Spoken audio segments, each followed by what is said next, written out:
Salutare, dragii mei! Eu sunt Romina de la Cooking Food 1981 și astăzi am să gătesc păstăi scăzuți cu usturoi.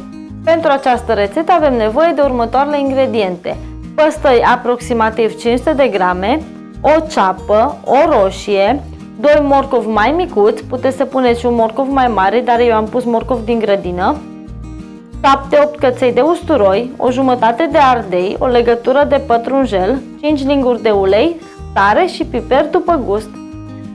Vom începe să rupem păstăii în bucăți mai mici.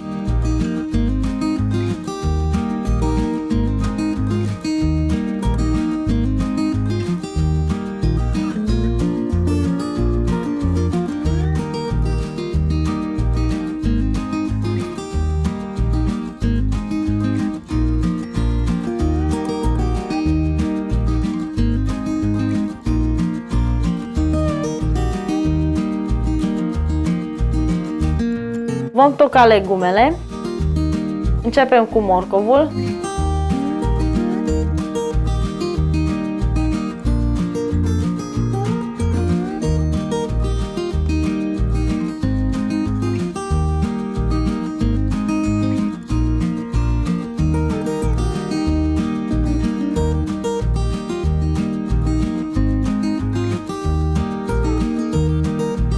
Tocăm ardeiul.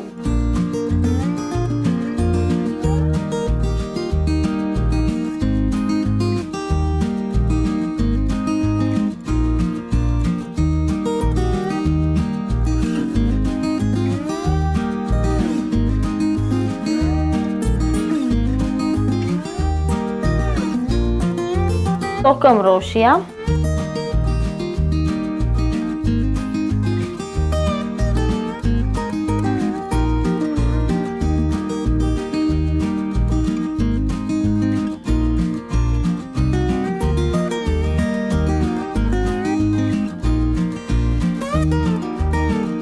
Vom toca ceapa.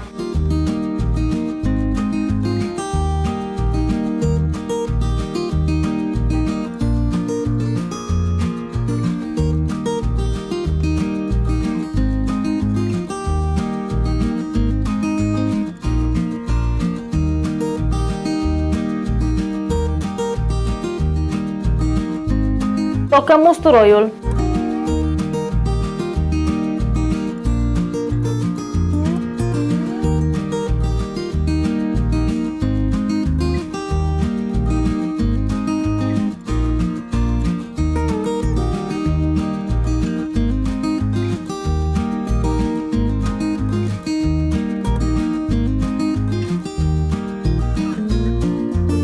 Ne-a mai rămas de tocat pătrunjelul.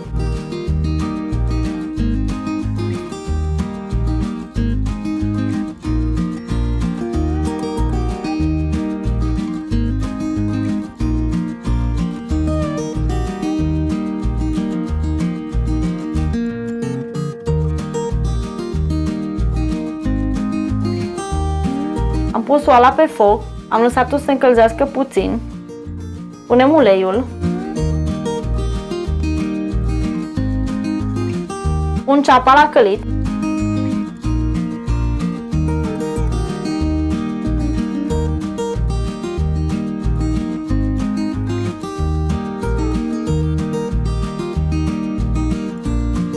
Lăsăm să se călească 2-3 minute, timp în care amestecăm.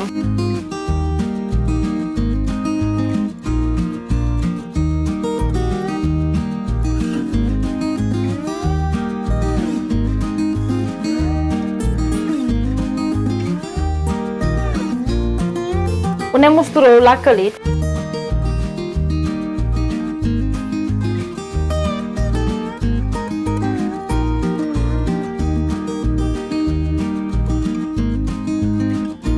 Adăugăm ardeiul.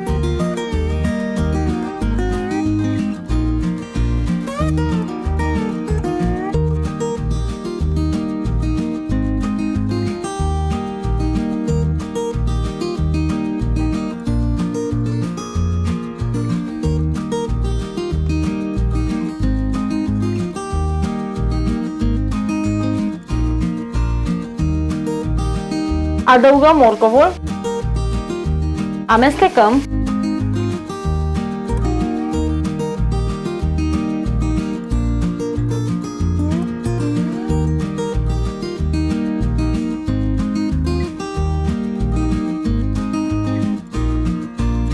Adăugăm roșiile.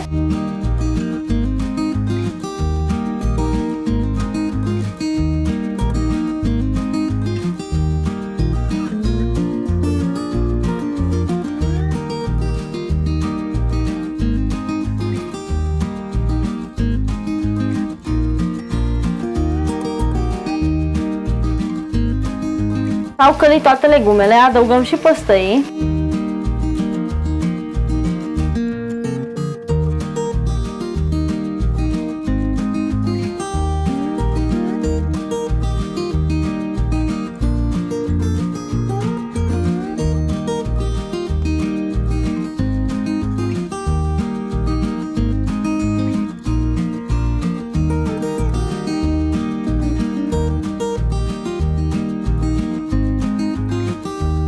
Acum vom pune apă caldă cât să acoperim păstăii și vom lăsa la fiert aproximativ 40 de minute. Dacă este necesar, între timp mai adăugăm apă.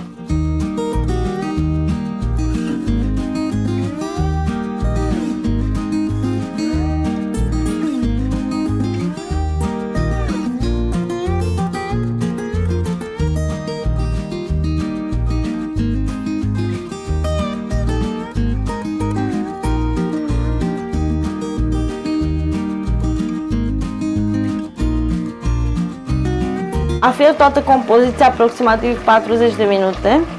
Adăugăm sarea,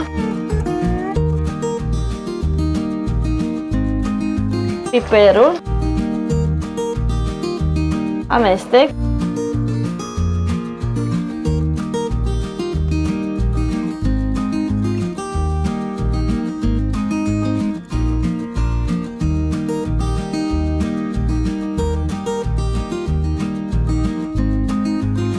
adăugăm și pătrunjelul.